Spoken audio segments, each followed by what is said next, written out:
What's up? It's your boy Positive Be White, and this is my take on The Last Dance. Let's go.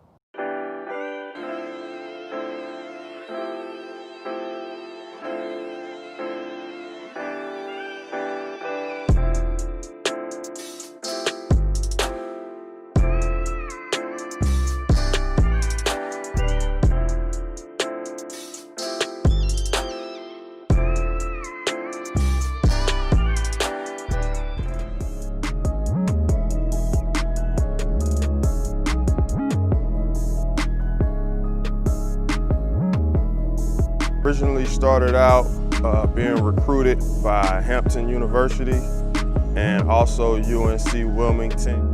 Trip to Paris was phenomenal, probably one of the best experiences I've ever had. I got a chance to go out there with my boy Jeff and visit, and actually I didn't realize how much of an impact Michael Jordan was over in Paris. With him being the owner of the Charlotte Hornets, they actually had a game over there at the time that we were over there in Paris. Now, we didn't get a chance to make it to the actual game, but it was a fun experience just being over there during that time period.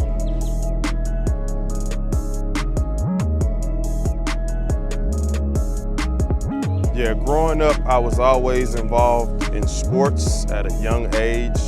Unfortunately, I had two major injuries. I actually broke my left thumb as well as my left ankle. So those two injuries kind of halted my career playing basketball.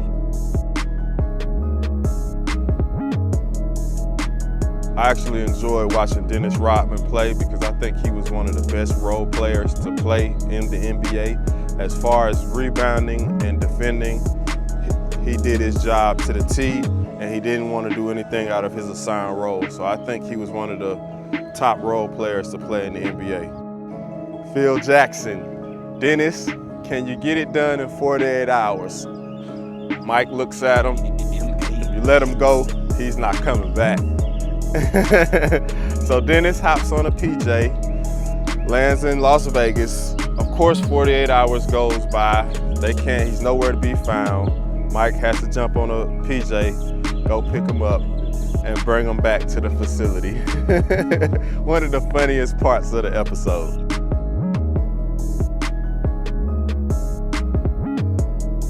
And my take on the Pistons, they were truly the bad boys.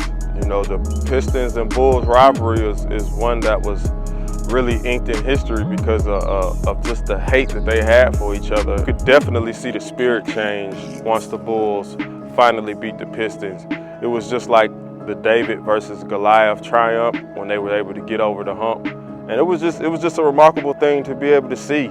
It's just that them fighting the adversity and being able to get over that hurdle and finally beating the Pistons.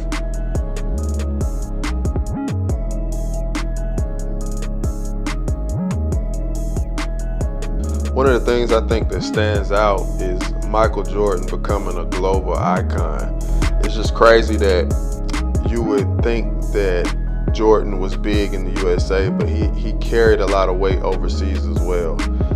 People stand in line for hours to purchase his shoes, even in Japan, everywhere. Funny story, I was over in Thailand and I was in one of the Nike stores and they had a Jordan wall. And they actually had people standing in line at the time to purchase some of his shoes. So I think him being a global icon is just crazy worldwide.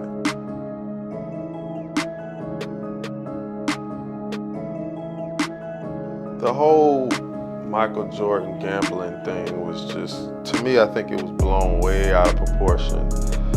Mike wasn't hurting anybody when he was gambling. And the thing people fail to realize is Jordan was making millions. So yeah, he would spend, we don't know the exact amount of what he would spend, but it wasn't hurting him and it wasn't hurting anybody.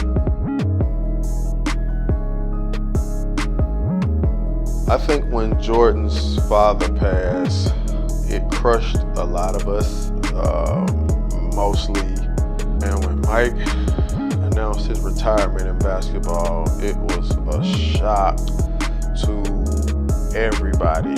And then the fact that he was going to play baseball was a big shock. But I think that Mike, before his father passed, his father wanted him to give baseball a try. So I think that was Mike's way of giving back to his father even after his death. The level of excitement when Mike announced that he was coming back to the Bulls was unimaginable at the time, man. When he came back, he just electrified and energized the NBA and just set it on fire when he stepped back on the court for the Bulls. The Bulls getting past the Sonics showed that they had a lot of heart. The Sonics had a really good team that year, and I think the Sonics did they have the better record? I'm not sure, but I think when the Bulls got past the Supersonics that year, it showed that they had resilience, and it showed that they just were not going to go without a fight.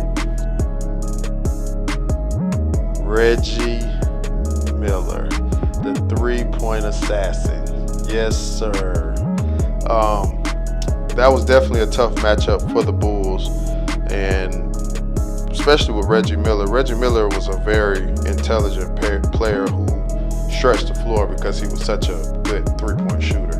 And he actually was a great free throw shooter as well. So when you sent him to the line, he was pretty much guaranteed to knock down those free throws, as well as being a pain in the neck at the three-point line. But the Bulls was able to actually get past Indiana Pacers as well and keep pushing forward towards that next title.